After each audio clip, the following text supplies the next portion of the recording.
Chapter 9. A Broken Foot and Green Hair.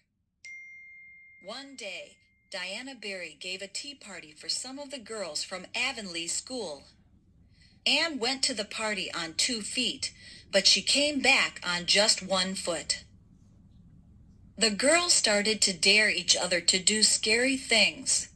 Anne dared Josie Pye to walk on top of a fence around the garden, and Josie did it. She made it look so easy that Anne gave her another dare. "Well, that's nothing," said Anne, as she pointed to the steep roof on the Barrys' house.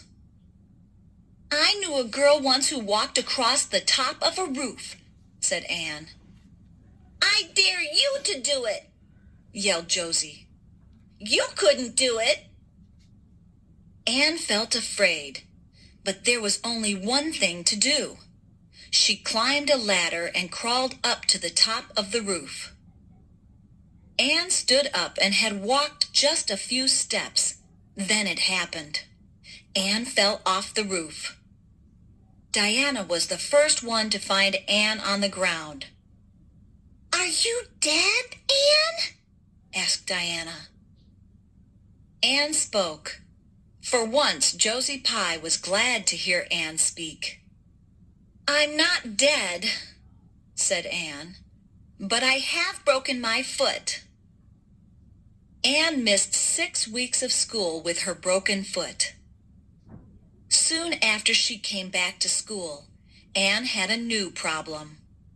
One afternoon, Marilla came home and found her in bed. Anne was completely under the blankets. "Are you sick?" asked Marilla. "Go away," said a voice from in the bed. Marilla pulled back the blankets and screamed. "Anne Shirley," yelled Marilla, "your hair is green. What have you done?" "I dyed my hair," said Anne. "A man sold me some dye. He said that it would turn my red hair into beautiful black hair."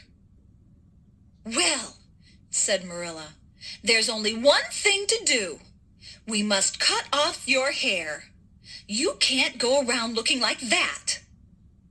When Anne returned to school, the other students could not believe their eyes.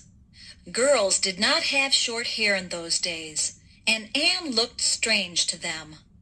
But no one guessed the reason why her hair was short, and no one teased her. Anne expected Josie Pye or Gilbert Blythe to say something mean about her hair.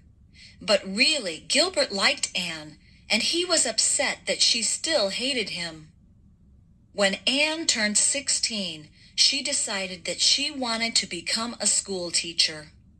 Gilbert wanted to become a school teacher also. This meant that they would both have to go to Queen's College. First, they would have to pass a test to get into the college. Students from all over Canada were going to Queen's to take the test.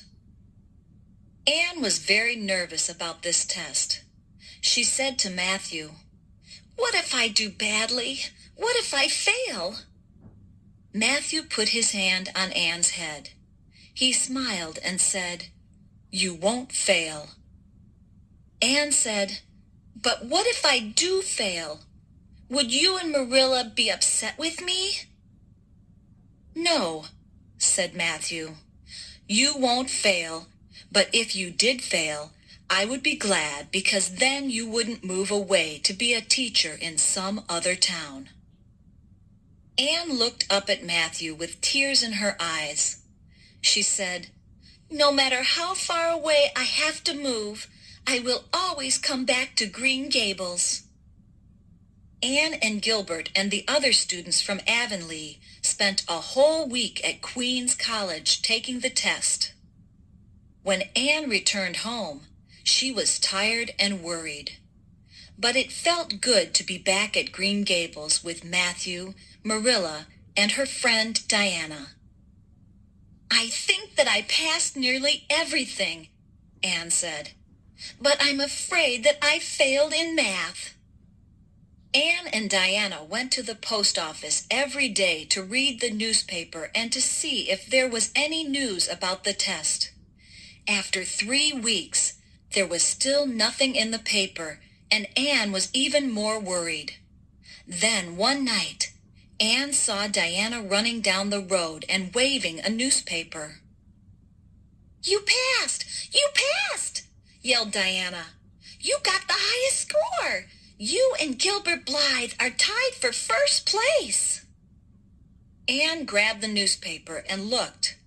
There was her name, Anne Shirley, at the top of the list.